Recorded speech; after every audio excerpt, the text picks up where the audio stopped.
Добро пожаловать на мой канал, меня зовут Татьяна. 21 июля вышел в прокат «Оппенгеймер» и «Барби». Яркий контраст визуальной эстетики двух фильмов.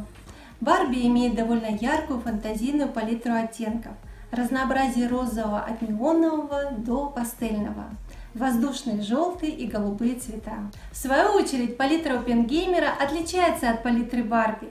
Ему присущи бежевый, зеленый и коричневато-красные оттенки. Акцентные цвета желтый и оранжевый. Вдохновившись, я решила создать две картины, которые бы отражали эстетику и задумку этих киношедевров, привнеся свое творческое видение. Итак, давайте начнем. Я смешала декоративную штукатурку и наношу ее на весь холст. Замешиваю ее в средней консистенции, чтобы она хорошо распределялась по поверхности, но не была слишком жидкой. Делаю штукатуркой направления, плавные линии, полукруги, так как хочу задать картине движение и определенную плавность. Теперь создам разные рисунки, фактурность с помощью некоторых инструментов. Макловица сделаю мелкую шероховатость, морской губкой, предварительно смоченной в воде, прижму неровности штукатурки. Это создаст подложку для формирования других техник нанесения. Добавляю штукатурку, чтобы сделать более активные акценты. Для этого скользящим движением, держа шпатель с небольшим наклоном, провожу по поверхности, распределяя штукатурку. Острым краем шпателя чуть-чуть подснимаю штукатурку и возвращаю ее обратно. Даю немного подсохнуть и чистым шпателем, держа его плоско к поверхности, приглаживаю рисунок. Я собираюсь сделать картину летящую, легкую, поэтому делаю мои любимые круги. Они создадут настроение, атмосферу радости. Наношу слой штукатурки и зубчатым шпателем делаю окружности.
После высыхания слегка вышкуриваю наждачной бумагой, чтобы сгладить шероховатости.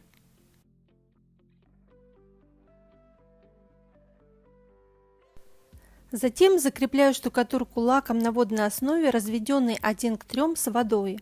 Это позволит последующим слоям легче распределиться по поверхности. Я смешала подходящие цвета, которые буду использовать в этой картине. Начиная с голубого цвета, он будет служить акцентом, так как основные цвета – оттенки розового.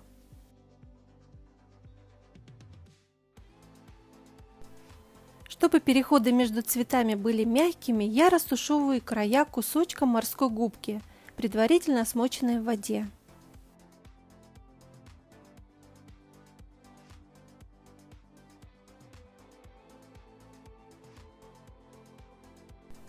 Теперь прокрашиваю картину основным цветом. Он задаст яркость картине.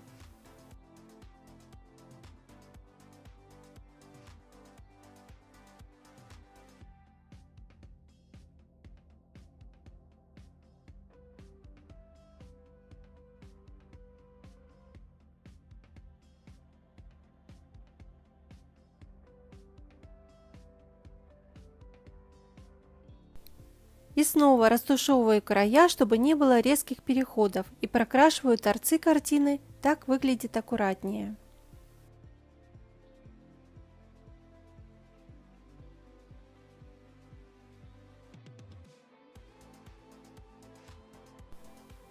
Белой краской выделяют два кружочка, чтобы на следующем слое желтая краска не потерялась и выглядела ярко.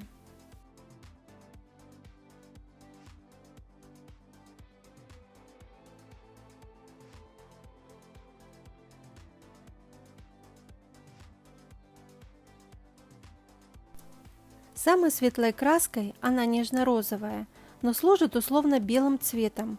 Я губкой, а затем кистью тонирую верх картины, чтобы подчеркнуть фактурный рисунок. Кисть держу плоско к поверхности, чтобы выделить только выпуклые части текстуры.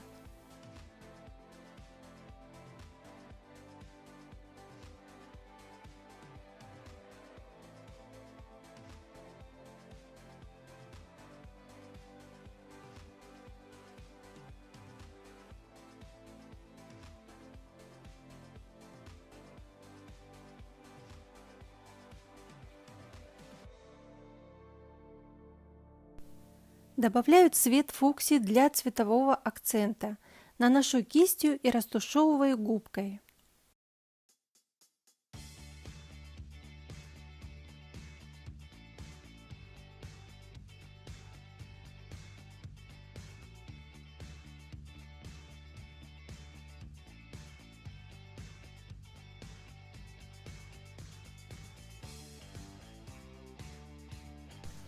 Светлым розовым прокрашиваю отдельные бороздки желтых кругов.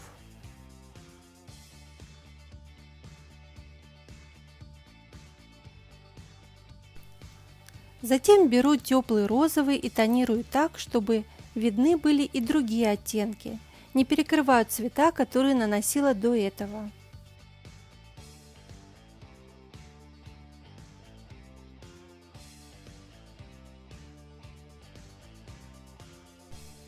По моей задумке в картине я сделаю воздушные пузыри.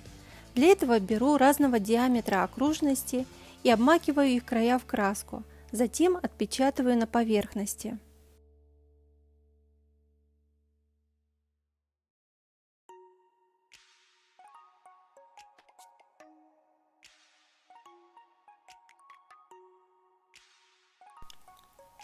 Неровности аккуратно убираю влажной тряпочкой.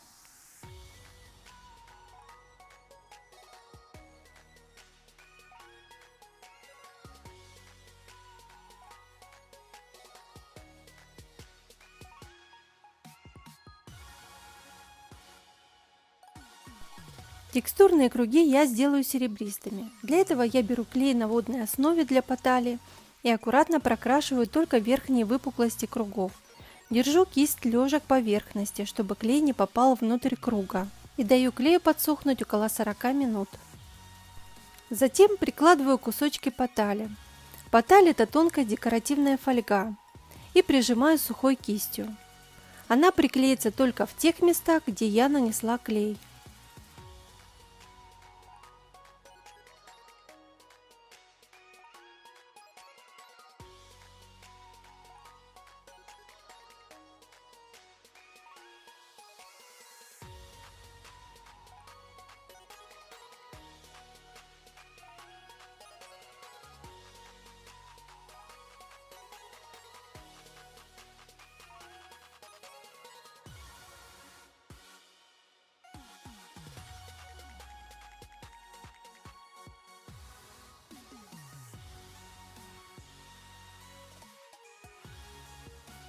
Неприклеенные кусочки потали я очищаю жесткой синтетической кистью.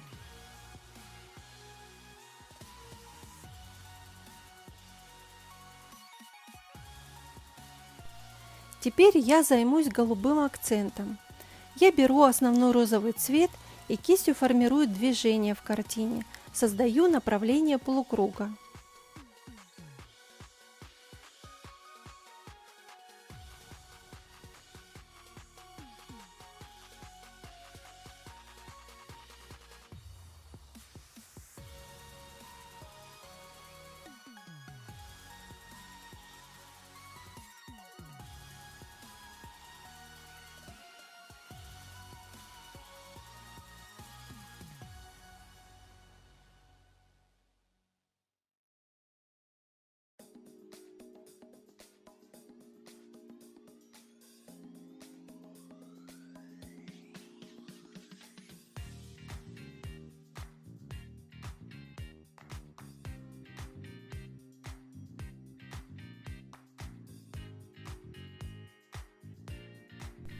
Серебряные круги мне хочется сделать более тоньше и аккуратнее, поэтому я тонкой кисточкой и основным розовым цветом прокрашиваю внутри кругов, убираю рваные края по талии. Так делаю с каждым кругом.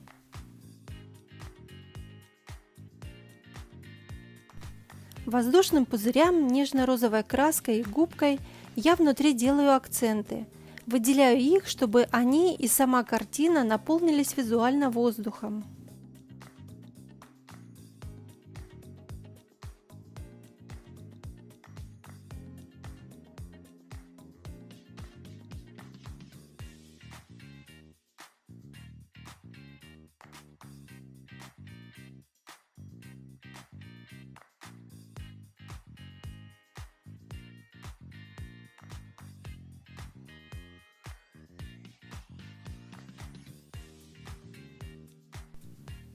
Снова выделяю воздушные пузыри и дополню новыми.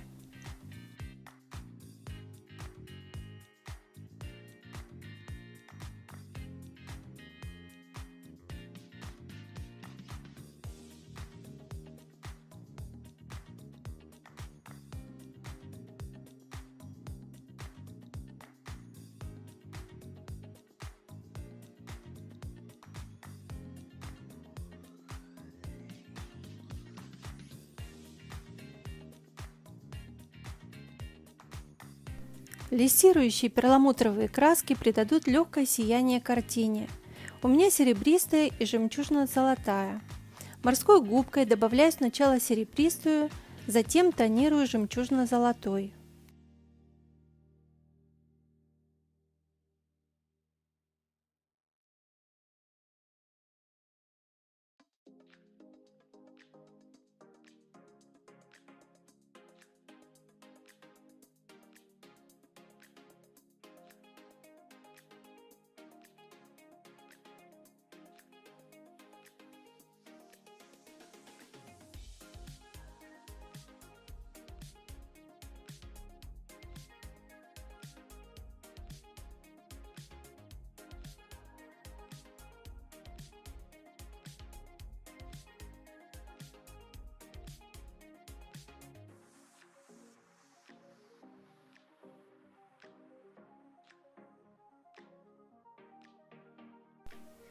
Хочется добавить лавандовый перламутр воздушным пузырям. Отпечатываю не полный круг, а лишь нюанс цвета, намек. И этим же цветом немного добавляю в центр пузырей легкими движениями с помощью морской губки.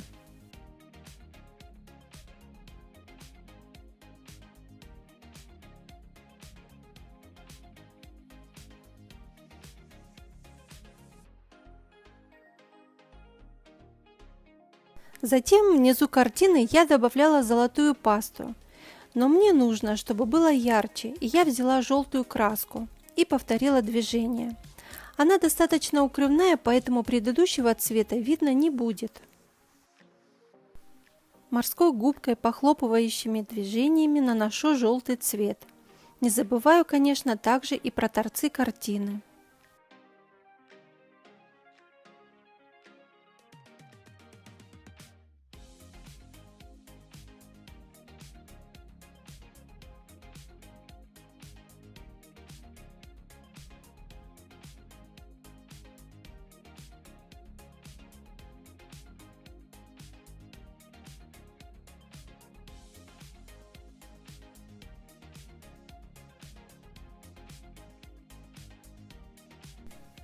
Чтобы картина выглядела целостной, снова по краям прохожу основным цветом, а желтый постепенно принимает форму вспышки света, яркого акцента.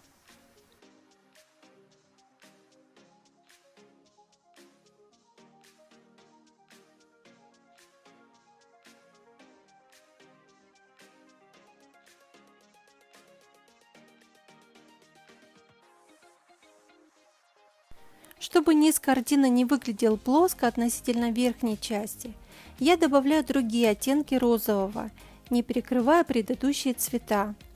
Так выглядят переходы цвета более интересно и объемно.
Для более усиления и устойчивости к картине добавляю более темный розовый.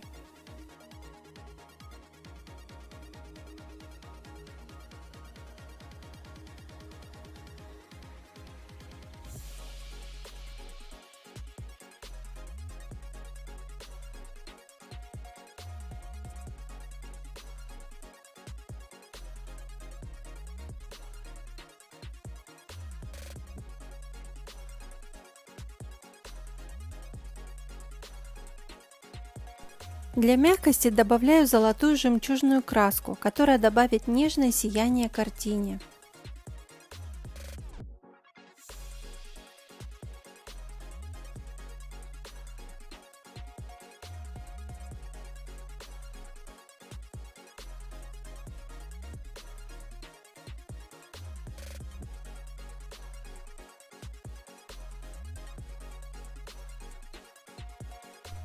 И завершающий акцент футуристичности – несколько штрихов палочкой нежно-розовой краской.